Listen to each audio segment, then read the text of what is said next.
Hi, Adja. Hi, good to see you. Good to see you. But I'm really stuck right now. I'm at the point where I'm ripping off a mask.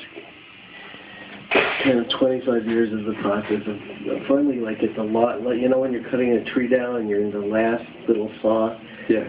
And as you were talking, I kind of tested in my body the letting go of that mask, and this huge amount of terror just came up, and I'm resisting with, oh my God, I'm resisting with more force than I even knew I had. Everything you got, huh? Yeah. Hours and hours and hours of doing things that make me resistant for weeks at a time, and not sleeping, and yeah. So what is it you're resisting? Well, I mean, in psychological terms, it's like, you know, complete separation from my inner father, and I mean, that's what it. What's your experience? Just total terror. Okay. Just this band of terror just showed up. And terror comes when you're holding on. That's all the terror is. It's just holding on. Holding on. Well, that's what I'm doing. Really great job at it, too. You are, right. Now, what would happen if you were to let go? In other words, the terror, it's afraid of something, right? It's afraid of something. It's afraid of what's going to happen. Well, it's an entire, I mean,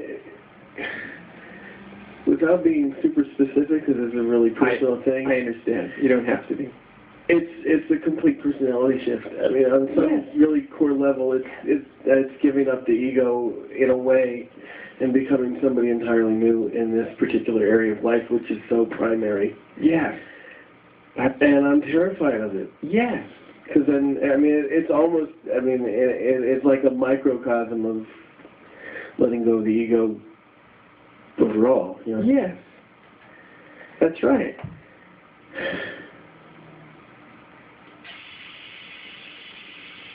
So you got any? Hey. Let go. No. Do I have any secrets? No. Oh, I wouldn't want to take this fear away from you for anything. No way. Why would I? I just want help facing it. You are facing it. But the difference is that you're just holding on.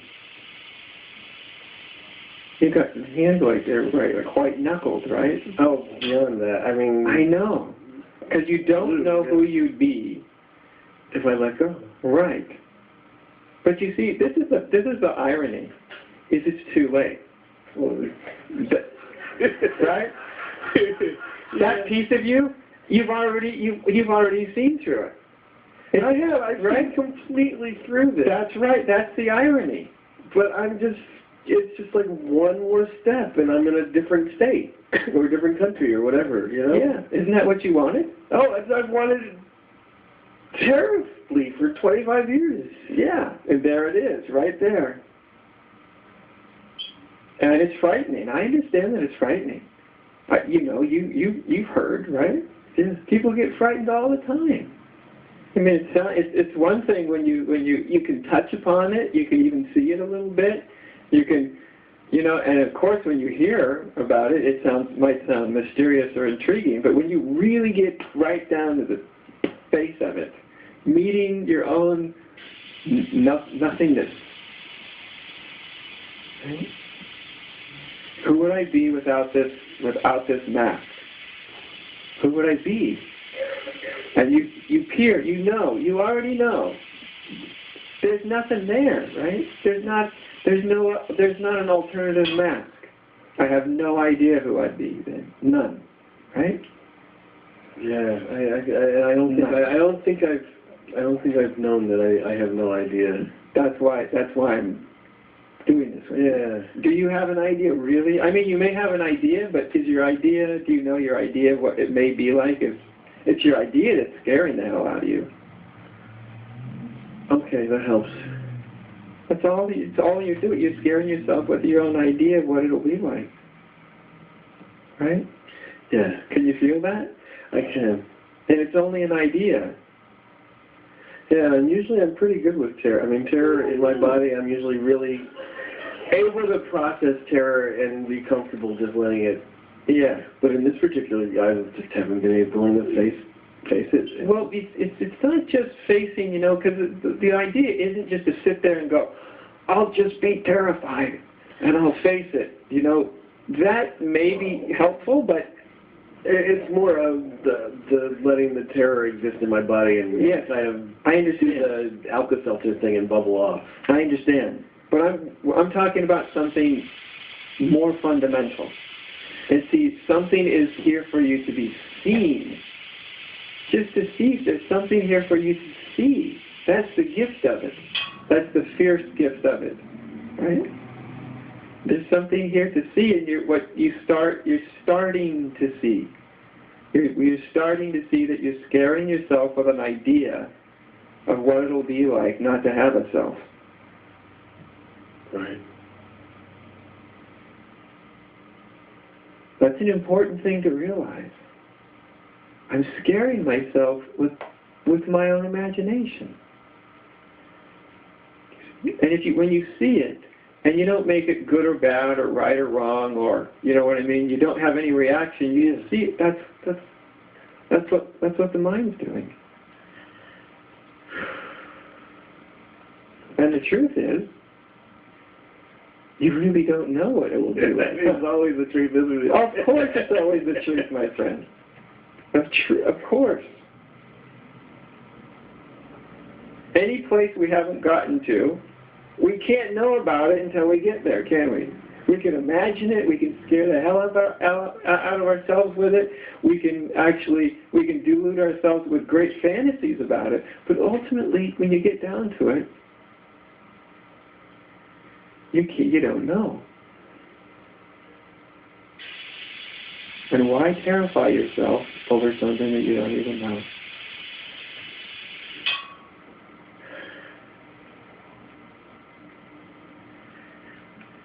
So, thank you. Okay?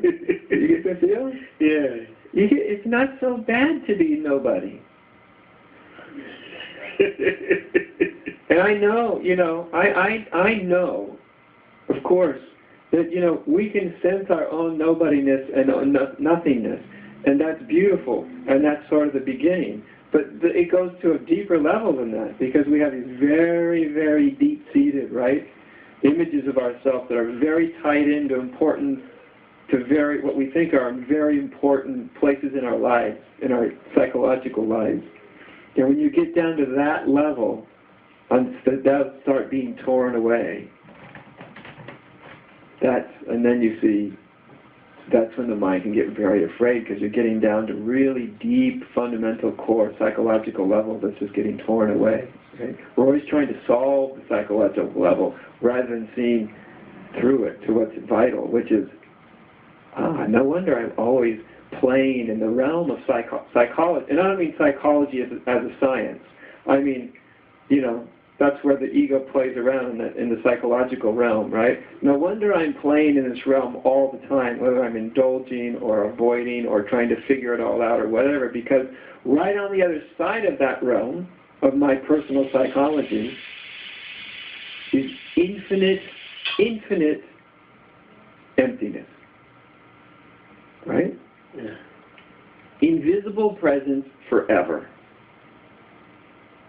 Not the idea of it, but the actual being of it, right? Yeah. That's what's on the other side of it, right? It's not like there's more stuff there. It's like infinity opens up.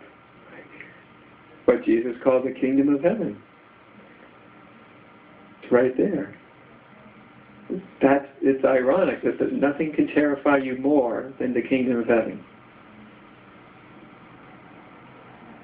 Than nirvana. Okay, my friend. Thank you. Good to see you. Good to see you. Yes.